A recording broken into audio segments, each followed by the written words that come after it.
Mark సువార్త 9వ అధ్యాయం 14 నుండి కొన్ని వాక్యాలను మనం చదువుతున్నాం.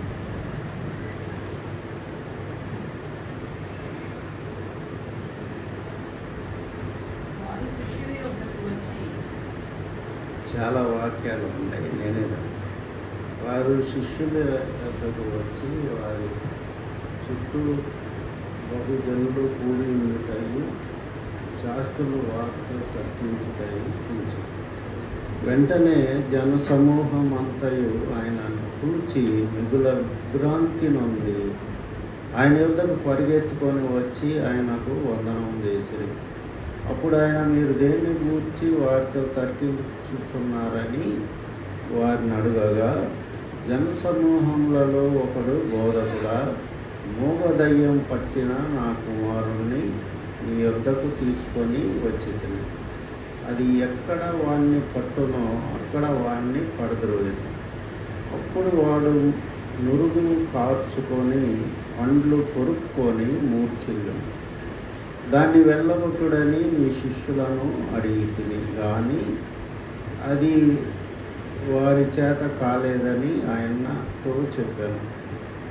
అందుకైన విశ్వాసం లేని తరము వారులారా, నేను ఎంతకాలము మీతో ఉండును, ఎంతవరకు మిమ్మల్ని సహింతును, వాడిని నా యొద్దకు తీసుకొని రండని వానితో చెప్పగా, వారు ఆయన యొద్దకు వాణ్ణి తీసుకొని వచ్చిరి. దయ్యము ఆయనను చూడగానే వాని విలువెల్లాడించను గనుక వాడు నేలపడి నురుగు కార్చుకొని పొరలాడుచుండెను. అప్పుడు ఆయన, ఇది వీనికి సంభవించి ఎంతకాలమైందని వాని తండ్రిని అడగగా, బాల్యం నుండియే, అది వాని నాశనము చేయవలని తరచుగా అగ్నిలోను నీళ్ళలోను పడగలడు. ఏమైనాను నీ వలన అయితే మా మీద కనికరబడి మాకు సహాయం చేయమని. అందుకు యేసు, నమ్ముట నీ వలన అయితే నమ్మువానికి సమస్తము సాధ్యం. ప్రార్థన. పరిశుద్ధుడైన దేవా, కృప కలిగిన ప్రభువా, నీ ఘనమైన గొప్ప నామానికి వేలాది స్తుతులు చెల్లిస్తున్నాం. దేవా ప్రభు, మమ్మల్ని ఇంతవరకు సజీవులుగా భూమి మీద ఉంచావంటే అది కేవలం నీ కృపే. దేవా ప్రభు, నైనా ఎన్నో బాధలు, ఎన్నో దేవానైనా తెగుళ్ళ మధ్య మమ్మల్ని సజీవులుగా ఉంచావు, నీకే స్తోత్రం. దేవా ప్రభు, వచ్చిన ప్రతి ఒక్కరిని మీరు దీవించండి, ఆశీర్వదించండి. దేవా ప్రభు, నీ వాక్యం ద్వారా మాతో మాట్లాడండి. దేవా ప్రభు, నైనా రేపు రానయ్యున్న నీ దాసుని క్షేమంగా తీసుకురమ్మని నీకే మహిమ ఘనత స్తుతులు చెల్లిస్తూ యేసు క్రీస్తు నామంలో ప్రార్థిస్తున్నాం తండ్రి, ఆమేన్. ఇక్కడ మనం ఏం చూస్తున్నామంటే ముఖ్యమైన అంశం ఇక్కడ నమ్మకం అనే అంశాన్ని గురించి మనం ధ్యానం చేసుకున్నాం. నమ్ముట నీ వలన అయితే నమ్మువానికి సమస్తము సాధ్యం. ఇక్కడ ఈ దయ్యం పట్టిన కుర్రోడు తండ్రి ప్రభువుని ఓ ప్రశ్న అడుగుతున్నాడు. ఏంటంటే ఆ ప్రశ్న, వీడు నురుగు కక్కుతున్నాడు, పళ్ళు కొరుక్కుంటున్నాడు, కింద పడుతున్నాడు, నీ శిష్యుల దగ్గరికి తీసుకొచ్చాను, అయితే వారి వలన కాలేదు, ఇది నీ వలన ఏమన్నా అవుతుందా అని అడుగుతున్నాడు. ఎందుకు అడుగుతున్నాడంటే ఆయన సృష్టికర్త అని అతనికి తెలియదు. ఆయన కూడా అలా శిష్యుల్లో ఒకటిలాగా ఆయన భావించాడు. ఇక్కడ ప్రభు ఏమన్నాడంటే, నీ వలన అయితే నమ్మువానికి సమస్తము సాధ్యం. క్రైస్తవ జీవితంలో నమ్మకం అనేది చాలా కీలకమైన అంశం అన్నమాట. నమ్మకం ఈ యొక్క నమ్మకం అనేది ఎవరికి ఉంటుంది? పరిశుద్ధులకు ఉంటుందా, నీతిమంతులకు ఉంటుందా అని మనం ఆలోచన చేస్తే, నమ్మకానికి, పరిశుద్ధతకి, నీతిమంతుడికి ఎటువంటి సంబంధం లేదండి. దావీదుని మనం జీవితాన్ని చూసినట్లయితే, దావీదు ఘోరమైన పాపం చేశాడు. మనం ఏదైనా తప్పు చేసినప్పుడు ఎవరికైతే నమ్మక ద్రోహం చేస్తామో వాళ్ళకెళ్ళే మనం చూడలేం, వాళ్ళతో మాట్లాడలేం. మనకేమైనా గిల్టీ కాన్షియస్ ఉంటుంది. చాలామంది తప్పు చేసినప్పుడు చర్చికి వెళ్ళరు, పాపం చేసినప్పుడు. కారణం ఏంటంటే మన మనసు మనల్ని ప్రశ్నిస్తూ ఉంటుంది. ఎందుకురా ఇంకా నువ్వు చర్చికి వెళ్తున్నావు, ఎందుకు నాటకాలు ఆడుతున్నావు, నువ్వు వెళ్తే నీకు శిక్ష కానీ దానివల్ల ప్రయోజనం లేదని అంతరాత్మ చెప్తూ ఉంటుంది. అయితే మన దేవుడు ఎలాంటి దేవుడై అంటే, మనం ఎంత పాపం చేసినా క్షమించే దేవుడై ఉన్నాడు. ఉదాహరణకి దావీదు జీవితంలో దావీదు చేసిన పాపం మనలో ఎవరు కూడా చేశాడు. దావీదు ఏం చేశాడు? వ్యభిచారం అంటే చేసిన వాళ్ళు బోళ్ళు మంది ఉంటారు, కానీ హత్య చేశాడు. అమాయకుడైన భర్తని చంపించి, భర్తనే కాకుండా భర్త పక్కన ఉన్న సైనికులు కూడా చనిపోయేటట్టు చేశాడు, ముందు పంపించి.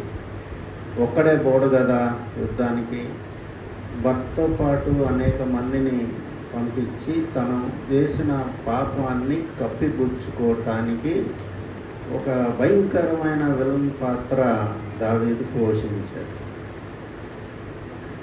అయితే దావీదు నమ్మకం ఏంటంటే, దేవుడు నన్ను క్షమిస్తాడు, ఇంత చేసినా కానీ దేవుడు నన్ను క్షమిస్తాడు అనేదే దావీదు నమ్మకం. కాబట్టి మనం ఏదన్నా తప్పు చేసినప్పుడు, మనం ఏదన్నా దేవునికి వ్యతిరేకమైన కార్యం మనం చేసినప్పుడు సాతానుడు మన చెవుల్లో మరి మాట్లాడుతూ ఉంటాడు. నువ్వు వెళ్ళబాకు, ఇంకా నీకు అర్హత లేదు, నువ్వు అడుగు పెట్టబాకు, అది పరిశుద్ధులు ఉండే స్థలం, నీకేం పని అక్కడని రకరకాలుగా మనల్ని మానసిక మరి హింస పెడతా ఉంటాడు. అయితే దావీదుకి తెలుసు, నా ప్రభువు నన్ను క్షమిస్తాడు, నా దేవుడు నన్ను క్షమిస్తాడు అనే సంగతి దావీదుకి తెలుసు. అందుకనే దేవుడు దావీదు నా హృదయానుసారుడు. మనుషులందరూ కూడా వాళ్ళ హృదయం చెడిపోయిందని ఒక స్టేట్మెంట్ ఇస్తాడు దేవుడు. ఆదికాండం 6వ అధ్యాయంలో మరి అందరూ కూడా పాపం చేశారు, మరి వాళ్ళ హృదయం ఎల్లప్పుడూ కేవలం చెడ్డదని దేవుడు నరులను చేసినందుకు సంతాపడ్డాడు అన్నాడు. అప్పటి నుంచి ఇప్పుడు వారికి మానవుడు పరిస్థితి అదే అన్నమాట.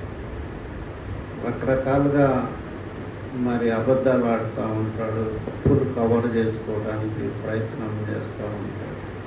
అయితే దావీదైతే మరి నీ పరిశుద్ధాత్మ నాలో నుండి తీసేయొద్దు, నన్ను క్షమించు, నన్ను కడుగు అని ప్రార్థన చేస్తాడు. ఇంకొకళ్ళు అయితే అలాగ చేయరన్నమాట. నన్ను ఒక పాట ఉంది, ఏ ముఖమున్నా నిన్ను, అది కిషోర్ బాబా వర్క్లో ఏ పాట పాడమంటే ఆ పాట పాడమని చెప్పారు. ఏం పాట అది అక్క?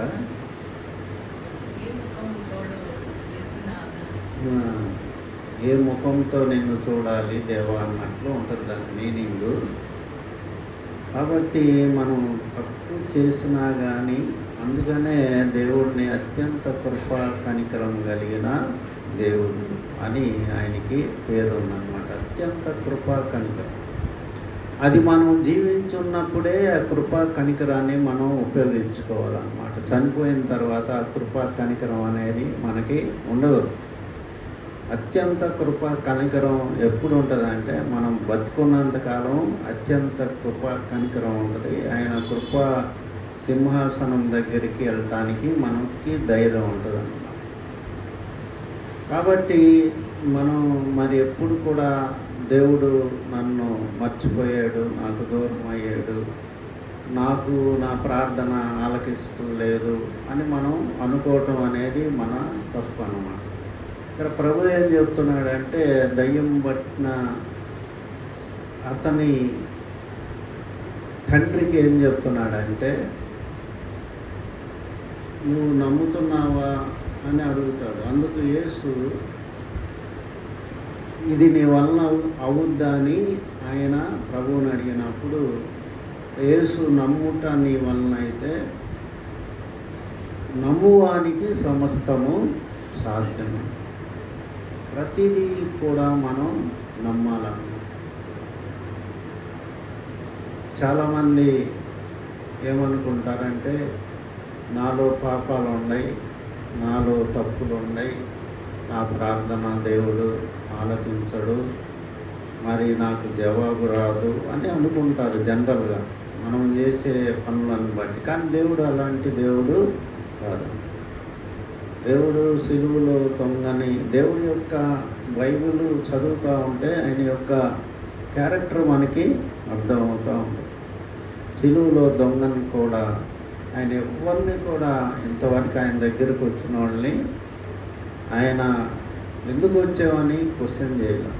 ఇన్ని పాపాలు చేసావు, ఎట్లా వచ్చావు అని ఎవరిని అడగలేదు. నా దగ్గరికి వచ్చేవాడిని నేను ఎంత మాత్రము రోసి వేయు. కాబట్టి దేవుడు అనేక సార్లు నమ్ము నమ్ము అని చెప్తున్నాడు. మార్కు సువార్త 5వ అధ్యాయము, మార్కు సువార్త 5వ అధ్యాయము 36వ వాక్యం. యేసు వారు చెప్పిన మాట లక్ష్య పెట్టక భయపడకము, నమ్మిక మాత్రం ఉంచుమని సమాజ మందిరపు అధికారితో చెప్పి, నమ్మిక మాత్రము ఉంచుమని సమాజ మందిరపు అధికారితో చెప్పి. ఇక్కడ ఏం జరిగిందంటే, ప్రభు మరి రక్తస్రావ రోగం కలిగిన వ్యక్తిని స్వస్థపరచడం వలన అక్కడ లేట్ అయింది. ఆయన అంతకంటే ముందు వచ్చి, నా కుమార్తె సాగు బతుకుల్లో ఉంది, నువ్వు రా మా ఇంటికి వచ్చి మరి ఆ కుమార్తెను బ్రతికించమని వేడుకుంటాడు. వేడుకున్నప్పుడు ఆయన వస్తానంటాడు. ఈలోపు చాలా లేట్ అయిపోతుంది. ఆయనకు ఒక కబురు వస్తుంది అన్నమాట. ఏమొస్తుంది, నీ కుమార్తె చనిపోయింది, ఇంకా బోధకుడిని ఇబ్బంది పెట్టవాకు, నువ్వు వచ్చేయని ఒక కబురు వస్తుంది. ప్రభు ఏమంటున్నాడంటే, యేసు వారు చెప్పిన మాట లక్ష్య పెట్టక భయపడకము, నమ్మిక మాత్రం ఉంచమని సమాజ మందిరపు అధికారికి చెప్పి, పేతురు యాకోబు సహోదరుడైన యోహోను అనువాడిని తప్ప మరి ఎవరినైనాను తన వెంబడి రానీయ. కాబట్టి ఆయనకి అసాధ్యమైంది ఏమైనా కలదా అంటే ఏమీ లేదు. ఆయన శక్తి మరి అపరిమితమైనది.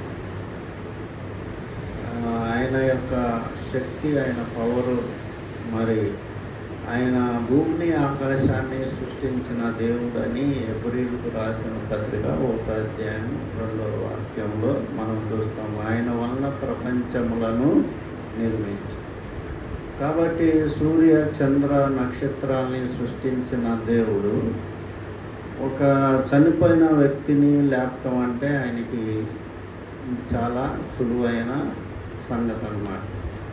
కాబట్టి అయితే ఎందుకు మనుషుల్లో యొక్క నమ్మకం లేదంటే, ఆయన దేవుడా కాదా, సృష్టికర్త కాదా, ఈయన మన వంటి వాడేగా అని అనుకుంటున్నారు చాలామంది. చివరికి ఆయన శిష్యులు కూడా ఆయన నమ్మలేదన్నమాట. ఎందుకంటే ఆ సిలువ సమయంలో అందరు పారిపోయారు, ఒక యోహన్ తప్ప అని. రాయబడి ఉంటుందన్నమాట. అందుకని యోహాను చాలా ప్రియమైన శిష్యుడని యేసు ప్రభుకి చెప్తారు. ఆయన రొమ్ముని ఆనుకొని ఉన్న యేసు ప్రేమించిన శిష్యుడు. 12 మందిలో దేవుడు ఎవరిని ప్రేమించాడంటే యోహాన్ని ప్రేమించినట్లు దేవుని లేఖనాలు మనకి తెలియజేస్తూ ఉంటాయి. కాబట్టి యోహాను నమ్మాడు ఆయన దేవుడని, మిగతా వాళ్ళు నమ్మలేదు.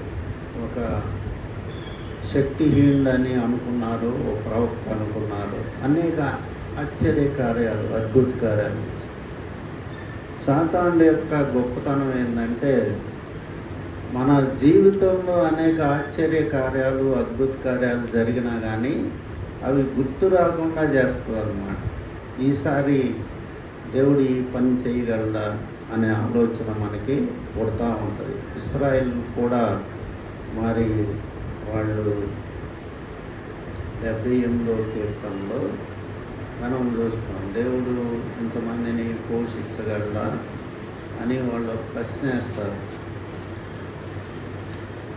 ఎర్ర సముద్రం అంతా అద్భుతాలు, ఆశ్చర్య కార్యాలు అన్నీ చూసినా కానీ జనరల్గా ఏంటి, మన ఫెయిత్ ఇంక్రీజ్గా అవుతూ ఉండాలి. మన జీవితంలో జరిగే మేళ్ళని బట్టి 19వ వాక్యం 78వ కీర్తన 19వ వాక్యం, ఈ అరణ్యంలో దేవుడు భోజనము సిద్ధపరచగలడా అనుచు వారు దేవునికి విరోధముగా ఎప్పుడు అంటున్నాడు. అది మామూలు కామన్ మ్యాన్ మాట్లాడితే బాగానే ఉంటుంది. అనేక ఆశ్చర్య కార్యాలు, అద్భుత కార్యాలు జరిగించిన తర్వాత ఎర్ర సముద్రాన్ని పాయలుగా చీల్చి ఫరో సైన్యాన్ని మొత్తాన్ని ఒక్కడు కూడా మిగలలేదని ఉంటుంది బైబిల్లో, నిర్గమకాండం. చంపిన తర్వాత చూసి కూడా వీళ్ళు ఇంకా దేవుడిని శోధిస్తాం అన్నమాట. ఈ అరణ్యంలో దేవుడు భోజనం సిద్ధపరచ, దేవుడు దేనైనా ఆయన సమర్థిస్తాడు, కానీ ఈ యొక్క అన్బిలీఫ్ని మాత్రం దేవుడు ఒప్పుకోవడానికి. వాళ్ళు ఏమంటాడంటే, ఇక సంఖ్యాకాండం 14వ అధ్యాయంలో 10 మార్లు చూశాను నేను, ఇక మీరు ఎవ్వడు కూడా అక్కడ చేరడు అని చెప్తాడు. 10 మార్లు అంటాడు, లెక్క పెడతాడు దేవుడు. అట్లాగే మనం ఎన్నిసార్లు ఆయన్ని నమ్మలేదో దేవుడు రాసుకుంటాడని మనం అర్థం చేసుకోవాలి. సంఖ్యాకాండం 14వ అధ్యాయం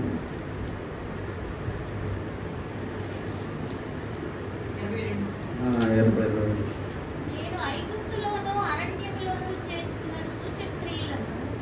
ఐగుప్తులోను అరణ్యములోను చేసిన సూచక్రియలను నా మహిమను చూసిన ఈ మనుషులందరూ ఈ 10 మార్లు నా మాట వినక నన్ను పరిశోధించిరి అని కింద జడ్జిమెంట్ ఇస్తాడు. పరిశోధించిరి.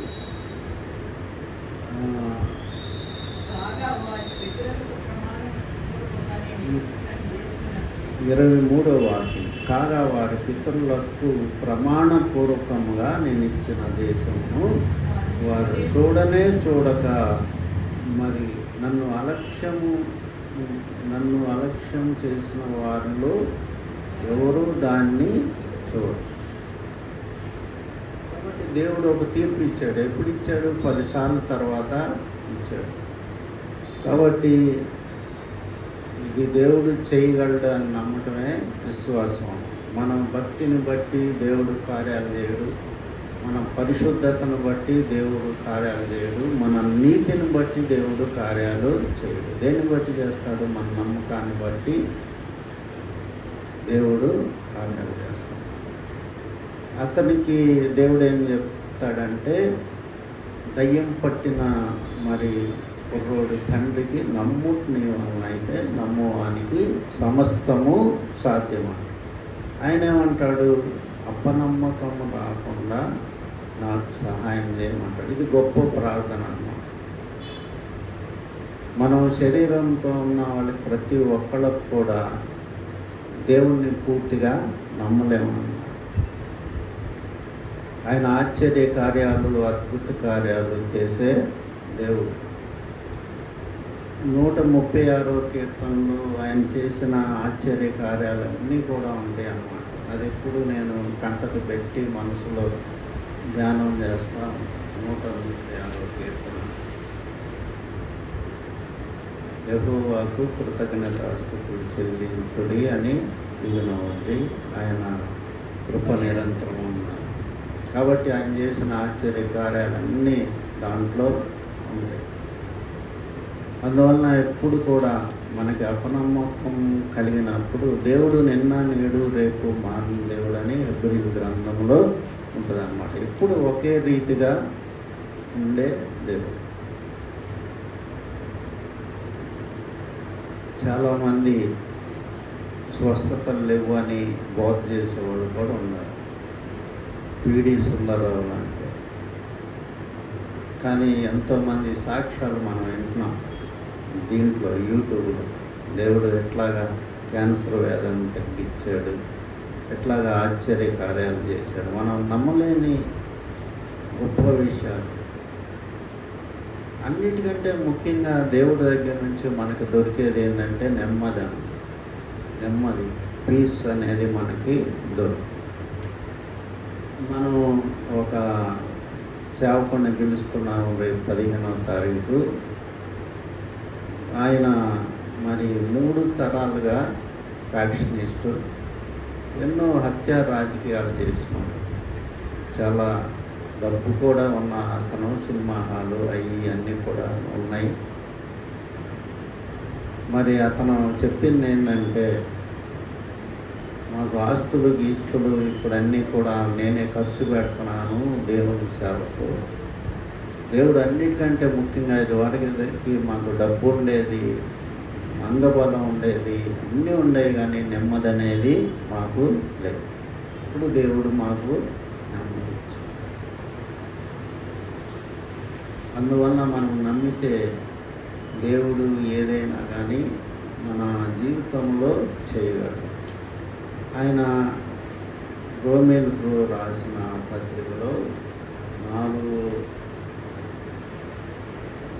అధ్యాయము 17వ వాక్యం. రోమేలకు రాసిన పత్రిక 4వ అధ్యాయము 17వ వాక్యం. తాను విశ్వసించిన దేవుని ఎదుట అనగా మృతులను సజీవులుగా చేయువాడును, లేని వాటిని ఉన్నట్టుగానే పిలుచువాడినైనా దేవుని ఎదుట అతడు మనందరికీ తండ్రి ఉన్నాడు. కాబట్టి ఆయన మృతులను సజీవులుగా చేసే దేవుడు, లేని వాటిని ఉన్నట్టుగా పిలుచువాడునైనా దేవుడు. అబ్రహాంకి ఇచ్చిన వాగ్దానం. కాబట్టి అబ్రహాం దేవుని నమ్మెను, అది అతనికి నీతిగా ఎంచాడు. కాబట్టి అబ్రహాంని ఎందుకు నమ్మాడు దేవుడు? నమ్మాడు అంతే, పూర్తిగా 100% టోటల్గా నమ్మాడు. కుమారుని బలిమన్నాడు, బలి ఇచ్చాడు. ఎక్కడికి వెళ్ళాలో తెలియని స్టేజ్లో అక్కడికి వెళ్ళమన్నాడు, బయలుదేరా అన్నాడు, వచ్చాడు. కాబట్టి మనం దేవుణ్ణి ఎంతగా నమ్ముతామో, అంటే ఆ నమ్మకం అనేది మనకి ఎట్లా కలుగుద్దంటే, ఆయన వాక్యం, ఆయన మాటలు, ఆయన చేసిన ఆశ్చర్య కార్యాలు, అద్భుత కార్యాలు మనం ధ్యానం చేసేటప్పుడు మనకి నమ్మకం అనేది పెరుగుతూ ఉంటుంది. మనకి 105వ కీర్తనలో ఆయన చేసిన ఆశ్చర్య కార్యాలు, అద్భుత కార్యాలు గురించి సంభాషించుడి, మాట్లాడి, కీర్తనలు పాడి అని ఉంటుంది. కాబట్టి మనం చెత్త మాట్లాడకుండా దేవుడు ప్రతి ఒళ్ళ జీవితంలో కొన్ని కార్యాలు చేస్తాడు. క్రైస్తవుడు కాకుండానే చేస్తాడు చాలామంది. ఒక అతను సాక్ష్యం ఆ మధ్యకాలంలో ఆయన ఏం చెప్తున్నాడు, నేను యేసు ప్రభువుని నమ్ముకోలేదు, అయినా కానీ దేవుడు నేను అడిగితే అది ఇచ్చాడు, ఏది అడిగినా అది చేసేవాడు యేసు ప్రభు, మంచి దేవుడు, చివరికి నేను బాప్తీసం తీసుకున్నాను అని చెప్తున్నాను. చాలా కాలం ఊరకు అడిగేవాడు అంతే, వాగ్దానం కూడా చేయలే అతను. దేవా నువ్వు నాకు ఇది ఇస్తే నేను నమ్ముకుంటానని కూడా ఏమన్నా. ఆయనకి ఏదన్నా అవసరం ఉంటే దేవుడిని అడిగేవాడు అంట, యేసు ప్రభువా ఈ సహాయం నాకు చేయి అంటే దేవుడు వెంటనే చేసేవాడు. అట్లాగే కొంతమంది సినిమా యాక్టర్లు కూడా చెప్తూ ఉంటారు, పాటలు పాడుద్ది ఒక అమ్మాయి కల్పన, ఆమె చెప్పింది, ఆమె మ్యూజిక్ డైరెక్టర్ చెల్లెలు శ్రీలేఖ అని చెప్పుద్ది, దేవుడు నాతో మాట్లాడుతూ ఉంటాడు, నేను ఏది అడిగినా అది సహాయం చేస్తూ ఉంటాడు. వాళ్ళు భక్తులని కాదు, దేవుడు యొక్క స్వభావం అలాంటిది అన్నమాట. అడిగితే ఇచ్చే దేవుడు, ఆయన దగ్గరికి వెళ్ళి తలుపు తడితే తీసే దేవుడు, మాట్లాడే దేవుడు, ప్రేమించే దేవుడు, రక్షించే దేవుడు. ఆ జయసుధ అనే ఆమె భక్తురాలు కాదు ఇప్పటికి కూడా, కానీ ఆమె చెప్పుద్ది, దేవుడు నన్ను రక్షించాడు, నన్ను నీటిలో మునిగితే నేను పెద్దగా అరిశాను జీసస్ అని, నాకు ఒక చెయ్యి వచ్చి నాకు సహాయం చేసిందని చెప్పి, అలాంటి గొప్ప దేవుడు అన్నమాట. కాబట్టి నమ్మిక మాత్రం ఉంచుమని. దావీదు యొక్క విశ్వాసానికి ఆశ్చర్యం వచ్చే సంగతి ఏంటంటే, చివరగా చెప్పి నేను ముగిస్తా. 1 సమూయేలు 30వ అధ్యాయంలో దావీదు దాక్కుని ఫిలిప్పీల దగ్గరికి వెళ్తాడు. వెళ్ళి అక్కడ సిగ్లగ్ అనే పట్టణం అతను ఆయనకి అలాట్ చేస్తాడు. అక్కడ నుంచి కొంతమంది ఏమంటారంటే, దావీదుని కూడా మనం యుద్ధానికి తీసుకెళ్దాం అంటారు. అయితే సర్దార్లు అబ్జెక్షన్ పెడతారు, ఇతను ఇశ్రాయేలీలకి ముఖ్యమైన వ్యక్తి, ఇతను మధ్యలో ఎదురు తిరిగే ప్రమాదం ఉంది, ఇతను తీసుకురావద్దని చెప్తే రాజు చెప్తాడు, నీ మీద ఇట్లా అంటున్నారు, నువ్వు వెళ్ళిపో అని చెప్తాడు. అప్పుడు ఆయన తిరిగి సిగ్లగ్కు వచ్చినప్పుడు మరి ఆయనకి తెలిసింది ఏంటంటే, ఆ పట్టణం అంతా కూడా కాల్చి వేయబడింది, భార్యలు తర్వాత పిల్లల్ని అందరినీ కూడా అమాలేకీయులు పట్టుకెళ్ళారు. మరి అంటే అన్నప్పుడు దావీదు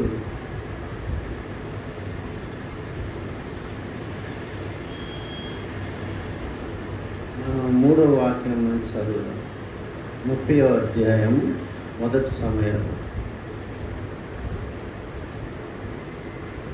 దావీదును అతని జనులను 1 సమూయేలు గ్రంథం 30వ అధ్యాయం 3వ వాక్యం. దావీదును అతని జనులను పట్టణం నాకు వచ్చి అది కాల్చబడి ఉండుటయు, తమ భార్యలు కుమారులు కుమార్తెలు చెరలోనికి పోయి ఉండుటయు చూచి ఇక ఏడ్చుటకు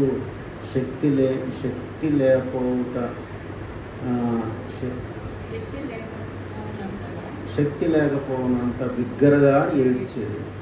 ఇజ్రాయేలు రాలైన అహీహోయాను, కర్మేలియు రాలైన నాబాలు భార్య అయిన అబీగయిలును అను దావీదు ఇద్దరు భార్యల్ని చెరకొని పోగా చూచి దావీదు మిక్కిలి దుఃఖపడను, మరియు తమ కుమారులను బట్టి కుమార్తెలను బట్టి ఆ